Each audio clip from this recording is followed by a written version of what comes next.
Hello everybody, this is Jason. Welcome to another episode of STEM Nerds. In some previous videos, we've talked about how microbes interact with the environment, microbial ecology. In this video, we're going to look at how microbes actually help us in the environment. Particularly, they help us deal with our waste and our garbage and our drinking water and bioremediation. And that's what we're going to talk about in this video. Thanks for being here. So you may have seen signs like this before. The beach is closed, a lake is closed. Why is that? Well, sometimes fecal coliforms, which are microbes that cause intestinal disease, the concentrations get too high, the beach is deemed unsafe, and therefore people really shouldn't be going in there. Well, interestingly enough, microbes can help with that situation, even though microbes may have caused this particular situation.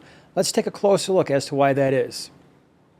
So there are some microbes out there that do cause disease. Again, fecal coliforms, here are some really good examples. We have microbes like Salmonella and E. coli, Yersinia, Shigella, Campylobacter. These are microbes that once we ingest them, whether it's through contaminated water or contaminated food, they can cause diarrhea, they can cause vomiting, and make us feel really, really bad. Some of them are more dangerous than others. In fact, in future videos, we're going to talk about two specifically, and that is E. coli and Shigella. Again, those videos will be out in the not too distant future. So one of the most important things that microbes do for us is treat our wastewater. Yes, we just take it for granted here in the United States and in other developed countries that when we do things in the toilet, we flush the toilet and it just goes away and we never have to worry about it again. And this picture does a pretty decent job of illustrating just what happens. You see on the far left-hand side, we've got part one, and that is your home, place of business, flush the toilet. It goes into a collection system, which eventually makes its way into a waste treatment facility. There, you see steps 3 and 4. Step 4 in particular is really important. That is what we call primary water treatment. And in primary water treatment, what's happening is there are a series of screens that are set up that are going to remove large pieces of waste, large pieces of organic matter, so that the rest of the effluent, the water, the wastewater that is flowing from there, eventually is going to be broken down biologically. And that's why we're talking about it here, because this is actually a microbiological process once we get through the screening process. And so the screening process is the primary water treatment. Now, in this particular section here, we are looking at a certain criteria called BOD, biochemical oxygen demand. I need you to remember that. That's really important. Biochemical oxygen demand, BOD, is something we've actually talked about in the past, but we didn't define it as such. If you remember, if you watched a previous video where we talked about the eutrophication of the Gulf of Mexico, and we said, well, you know what, we've got these fertilizers that are going onto soils, there's runoff, that runoff winds up in the Gulf of Mexico, that's nutrients that allow microbes to flourish, and we wind up with these dead zones in the Gulf of Mexico. Well, biochemical oxygen demand is the amount of nutrients available to microbes in an aquatic environment. We actually want that number to be relatively low. It's a limiting factor, just like it was in the Gulf of Mexico. And once we remove that limiting factor, microbial concentrations can grow, and that's not necessarily a good thing. And so it's the same thing here when we're treating sewage. Ultimately, what we want to do is lower the biochemical oxygen demand. Again, another way to think about that is the amount of nutrients available for microbes to grow in an aquatic system. So when we screen the primary water treatment, we can reduce the biochemical oxygen demand, in other words, the amount of organics in the water, by about 50%. Once the water goes through, the sewage goes through those screens, you're going to see here, we get to steps 5 and 6 and 7 and 8. And all of those are more or less a type of secondary water treatment. Particularly one of the more important ones is that step 8 is once that effluent goes through the sedimentation tanks, the digester, the grit removal, and gets into that trickling filter. That is specifically a type of secondary water treatment. And here is where we use the microbes. And so in this particular case, microbes are being attached to surface area And then that effluent, that wastewater, is being sprayed on that surface area. And the microbes are aerobic chemoorganotrophs. And these aerobic chemoorganotrophs are breaking down the waste that is left in the water after it's gone through steps 4, 5, 6, and 7. This is perhaps one of the most important steps in wastewater treatment because the microbes are breaking down the waste.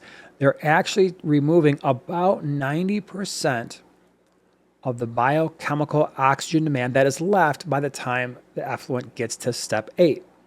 That's huge.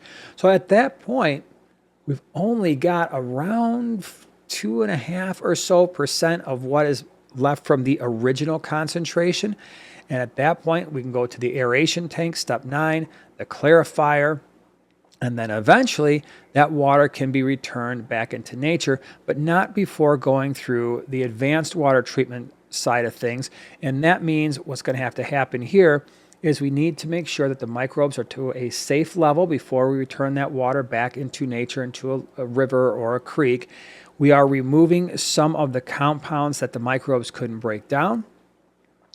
And we're doing the UV disinfection here in many cases. And that UV, we've learned about that in previous videos as well.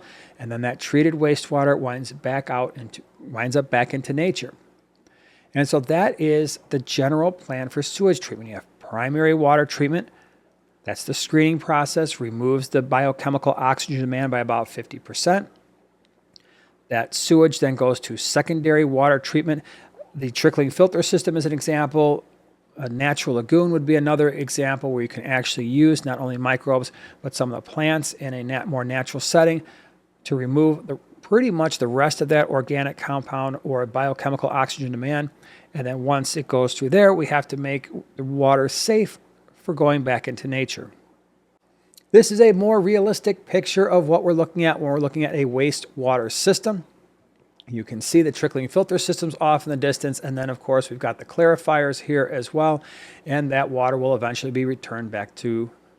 So this is a more realistic picture of a wastewater treatment facility. We have the secondary treatment, the trickling filters in the background. We have the clarifier there as well. And once the water goes through here, we have water that is safe to return back to nature. Now, I mentioned one of our concerns when it comes to water treatment is ultimately removing some of those fecal coliforms because we have to make sure the water can go back into nature and not make a bunch of people or animals sick. And so there are ways to detect whether or not there are fecal coliforms in a water sample or on food. And these are some of the things that we do in microbiology labs. This happens to be McConkey agar, and McConkey agar can allow us to determine whether or not coliforms are present. There's a few other types of biochemical tests that we can run as well. One of my other personal favorite tests is this. This is called EMB, eosine methylene blue. It describes the types of things that are in the media itself. But what's interesting here is you see that shiny green, almost metallic green color to this agar. That is an indication of a fecal coliform, and often that's going to be E. coli. This is another really interesting type of media that is designed to not only determine if fecal coliforms are there, but we can get a little bit more information. This is hectoin, and this particular media is going to tell us whether or not salmonella or Shigella is present. And again, these are biochemical tests that we can do even in a microbiology lab, and we often do that every semester. So treating sewage is not the same thing as making sure water is safe to drink. That is a separate process. So the water purification process, this is a pretty nice diagram that you see here. So now at this point, we're going to be pulling water out of nature, and we're going to coagulate it. We're going to stick some of the things that we don't want in our water together. That's the coagulation, the flocculation. It's eventually going to settle. We can remove that, and then we get a pure form of the water. The water will then go through a filtering system. Many municipalities are adding fluoride to the water. There is some type of disinfection process that could be chlorine or chloramines that are going to wind up in the water as well as part of that. And then you have the storage. All right, so when we're treating sewage, that is not the same thing as making the water safe to drink. That is a completely separate process. And so, yes, you can treat sewage. So treating sewage and making sure So treating sewage and making sure that our water is safe to drink are really separate processes. In one case, we've got sewage, our waste that water eventually needs to go back into nature.